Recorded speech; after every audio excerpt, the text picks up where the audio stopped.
Congratulations to Luke Woodard for being today's sweepstakes winner. We're going to send Luke 3 portal charges, 5 energy potions, and 500,000 gold. If you'd like to have a chance to win my daily Facebook and web sweepstakes, all you got to do is be a Facebook or web player and leave a comment on my daily Facebook and web video. We draw a new winner randomly every single day. Now let's talk about Arachne. It's only a game. Why you have to be mad? What is up, heroes of Dominion? My name is Charlie. This is Hero War Central, and in today's video, I want to talk about Arachne.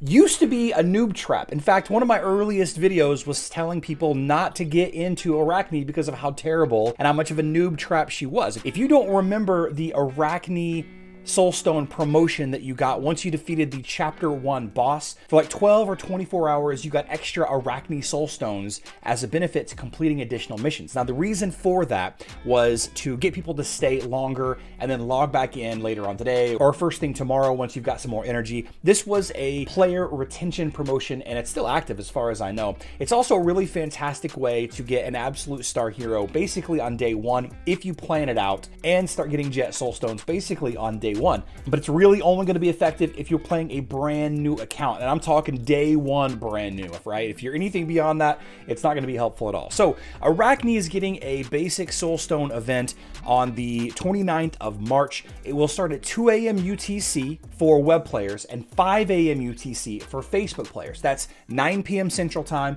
and 12 a.m. Central Time, respectively, for web and Facebook for those of you that are living in the Midwest of the United States. Now, Arachne was one of those heroes that was actually okay, but once she got her rework, she got way better, way better. Should you invest in this event? Let's get this out of the way right now. I don't know. It depends on how many Soulstones you got initially from that promotion, and you can also easily get her Soulstones from the Guild War shop, but you do need to be in a Silver League guild at least in order to purchase these Soulstones. I think that silver trophies and the need to be in the Silver League maybe pushes this away from the typical merchant hero problem that we have, where if we have an event, you can just buy the Soulstones from the merchant at a better value. So I think if you are interested in Arachne, I would say go ahead and spend a little bit on this event. Not too much. I wouldn't kill yourself. I wouldn't spend, 50,000 emeralds or whatever. By the way, the tasks for the event, I'm going to put in the description box down below. It's your pretty standard spend energy, spend emeralds, log in, and then get VIP every day. Now, the cool thing about Arachne is her stuns. Okay, she's a stun beast. All right. And by the way, this is one of my absolute favorite skins in the game, the mechanical skin. I think it's got the steampunk World War I, World War II pilot vibe.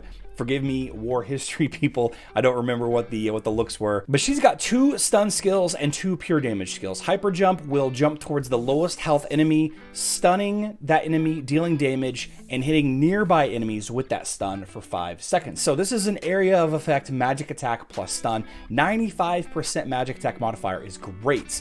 The second ability, her green ability, this hits the front line with a 2-second stun as well as some magic damage. The magic damage on this one is a little bit lower, but the stun is still good. So you have effectively 7 seconds worth of stun timed in here. If you use your green ability and then immediately follow it up with your gray ability, you could stun a couple of heroes for 7 seconds. Plus, of course, with the addition of Mara, you can extend that stun out quite a bit longer. And I'm talking close to 20 seconds worth of stun once you get a maxed out Mara pet assigned to Arachne.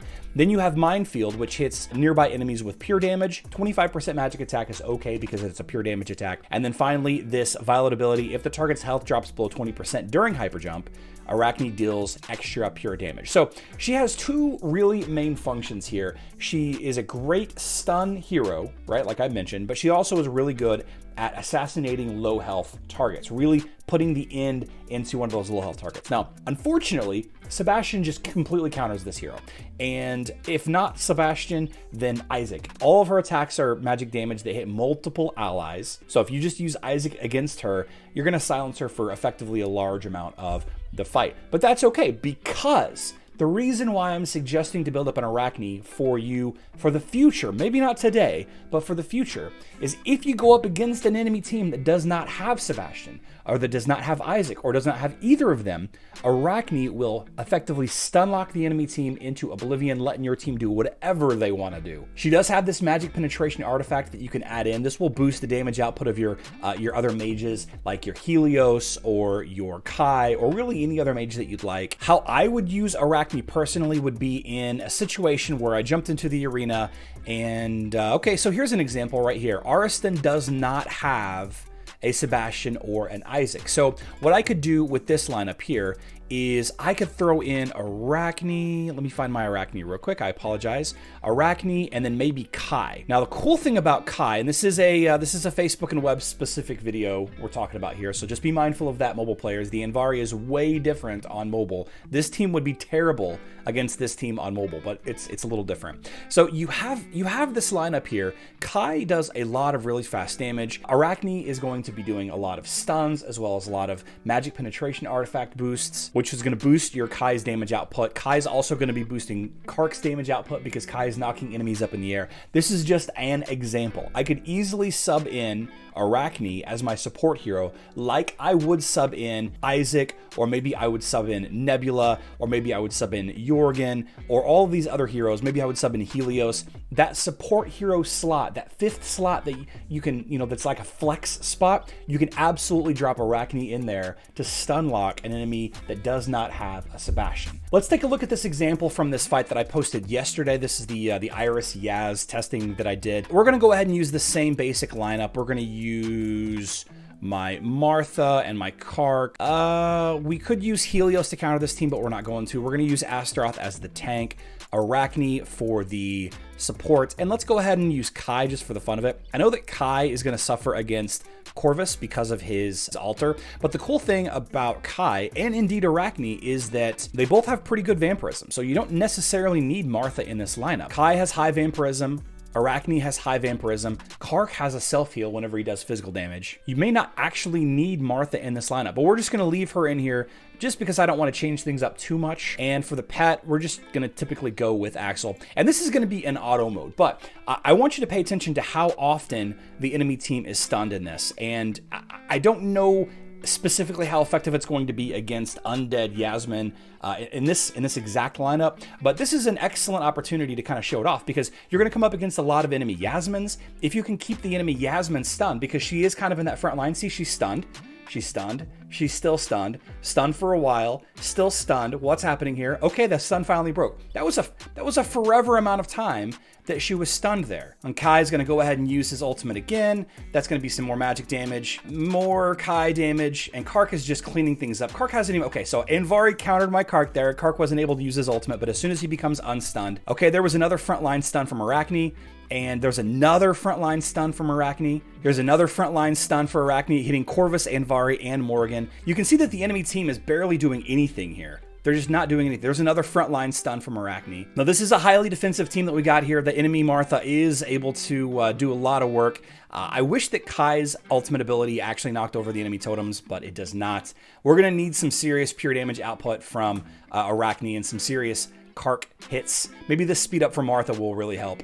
The stuns are going to be good, but we may not have enough damage here, which is going to be an unfortunate showcase for my situation using Arachne. Would we have been better off using a different hero to counter this lineup? I'm not sure. So the problem is the Andvari is protecting my Corvus, and it's causing my Kark to basically not do any damage at all to Andvari and Corvus. But if we could have killed that Martha, then it would have been a different story altogether. So while that might not have been the absolute best example of how to use Artemis in a Kark lineup versus that specific enemy team, you got the point that I was trying to make. Arachne is really good at stun locking or controlling the enemy front line and multiple areas of the enemy lineup. But again, specifically, if the enemy does not have a Sebastian or Isaac. So a little bit of a niche support hero, niche. I wouldn't make her an absolute top priority, but if you can grab a handful of her soul stones, maybe get her up to a 3-star this 3-day event, that could be very beneficial in the future as you're working your way to the top of the arena ladder. If you can somehow dodge those enemy Sebastians, you'll be doing very well. Don't forget that we do live stream Monday through Friday. The schedule is on screen now. Got a couple of videos on screen that I would like you to watch if you've got a couple of minutes. It would mean a lot to me if you clicked on them and watched a little bit of them at least. Please consider liking this video if you thought it was helpful or educational. And if you'd like to leave a comment for the sweepstakes, but you're not sure what to say, just say the words, Arachne does big stuns. I love you all. Good luck in Dominion.